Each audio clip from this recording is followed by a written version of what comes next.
गठबंधन से जुड़े हुए भारतीय जनता पार्टी, शिवसेना और हमारे सभी सहयोगी दलों के पदाधिकारीगण और कोला पुल के मेरे सभी उपस्थित बहनों और भाइयों,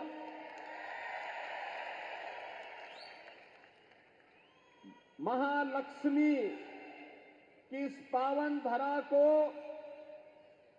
कोटि कोटि नमन करते हुए मैं आप सबका हृदय से अभिनंदन करता हूं। बहनों और भाइयों, महाराष्ट्र की धरती ने विषम परिस्थितियों में भारत को लड़ना सिखाया है। हिंदवी स्वराज के संस्थापक छत्रपति शिवाजी महाराज स्वराज की स्थापना कैसे की जाती है, इसकी प्रेरणा महाराष्ट्र ने दी।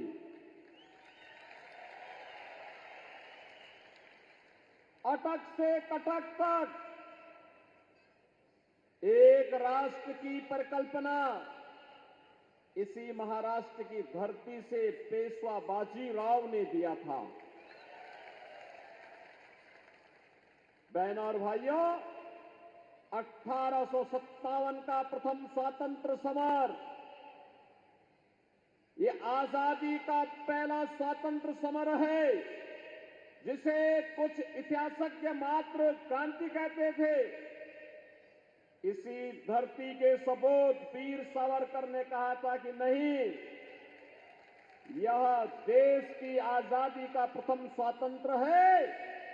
ये प्रथम स्वातंत्र की संज्ञा देने वाले वीर सावरकर की धरा को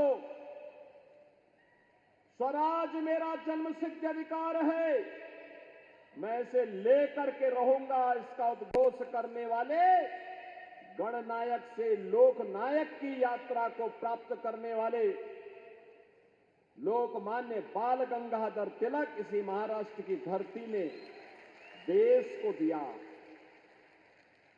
और एक विधान सब समान, इसके अनुसार भारत के संविधान के शिल्पी बाबा साहब भीमराव अंबेडकर इसी महाराष्ट्र की देन है।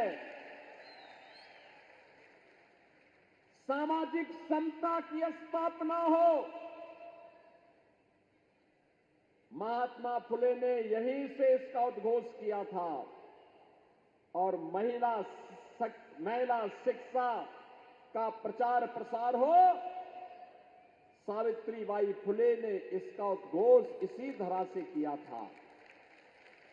मैं इस पावन धरा को कोटि कोटि नमन करता हूं और आपका अभिनंदन करता हूं।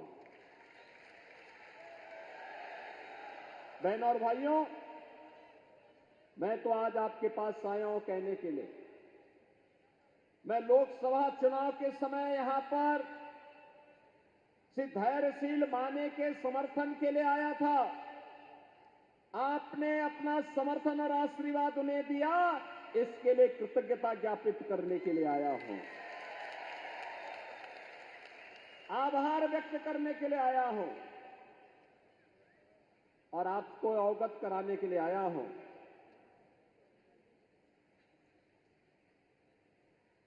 कि महाराष्ट्र के अंदर जो चुनाव वर्तमान में चल रहे हैं, ये चुनाव मात्र सत्ता के लिए नहीं है। यह चुनाव महाराष्ट्र के लिए भी और भारत के लिए भी बहुत मायने रखता है। एक और प्रधानमंत्री मोदी जी के नेतृत्व में महाराष्ट्र के अंदर महायुति गठबंधन पूरे देश के अंदर एनडीए कार्य कर रहा है। उनके लिए एक भारत श्रेष्ठ भारत ही जीवन का एकमात्र ध्येय है। बिना भेदभाव के शासन की योजना हर गांव, हर गरीब, हर किसान, हर नौजवान, हर महिला को देने के लिए वह प्रतिबद्ध है। वह देश की सुरक्षा के लिए, देश की समृद्धि के लिए और शासन सत्ता उसके लिए सुशासन का एक मंत्र बन करके आता है। एक तरफ यह महायुति गठबंधन महाराष्ट्र के अंदर है, भाजपा है, शिवसेना शिंदे सेना है और एनसीपी में श्री अजीत पवार है, आरपीआई रामदास अठावले जी है और दूसरी तरफ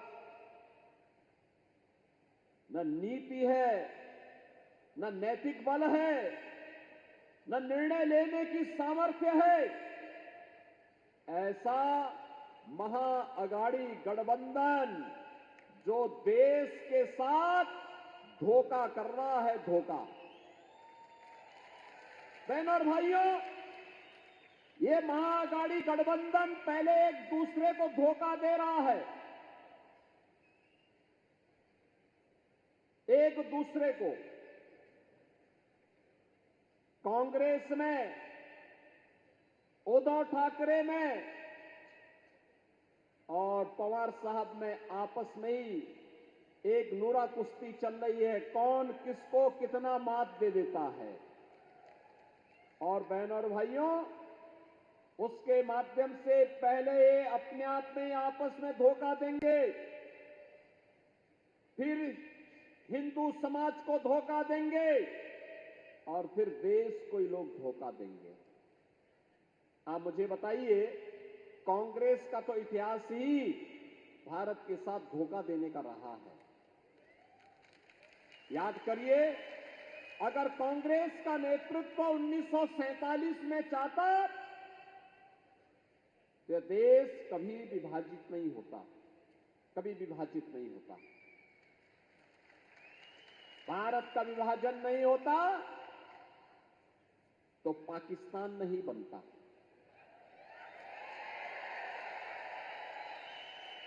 पाकिस्तान नहीं बनता। जिनको यह भय था कि मुसलमान दंगे करेंगे,